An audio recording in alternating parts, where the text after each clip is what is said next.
శుభమస్తు. శ్రీరామ జయం. ఒక సంవత్సరం గడిచిపోయింది. చూస్తూనే విశ్వావసనామ సంవత్సరం ఎంతో విశ్వాసంతో ఏ విధమైన వ్యాధులు మనకు కలగజేయకుండా ప్రశాంతంగా మనల్ని అనుగ్రహించింది. ఒక సంవత్సర కాలంలో ఎన్నో ఒడిదుడుకులు చూశాం. అలాగే ఎన్నో సంతోషాలను జ్ఞాపకాలలో భద్రపరుచుకున్నాం. కొన్ని బాధాకరమైన దృశ్యాలు విడిచిపెట్టేయాలి, మరచిపోవాలి అనుకున్నవి కూడా ఇంకా ఎక్కడో జ్ఞాపకాల లోపల రెపరెపలాడుతూ ఉన్నాయి.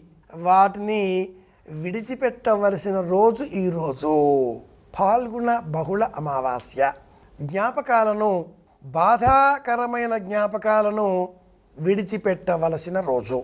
సంపదలను, డబ్బును సమీకరించుకోవలసిన రోజు అమావాస్య. మన వద్ద ఉన్న డబ్బు ఇన్వెస్ట్ చేయాలి అమావాస్య నాడు చేస్తే. బ్యాంకుకి వెళ్ళి ఎఫ్డి చెయ్యాలి అమావాస్య నాడు చేస్తే. ఇంట్లో అమ్మాయి పుట్టింది అమావాస్య నాడు పుడితే మహాలక్ష్మి అమావాస్య నాడు పుట్టింది అందుకే అనేవారు. అమావాస్య నాడు అమ్మాయి పుట్టింది మహాలక్ష్మీ స్వరూపం అని చెప్పడంలో ఉండే అంతరార్థం ఇదే.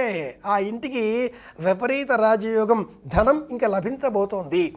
కష్టాలు, నష్టాలు, దుఃఖాలు, బాధలు అన్నీ కరిగిపోయాయి, తొలగిపోయాయి. మడిచిపోతాం, విడిచిపెట్టేద్దాం.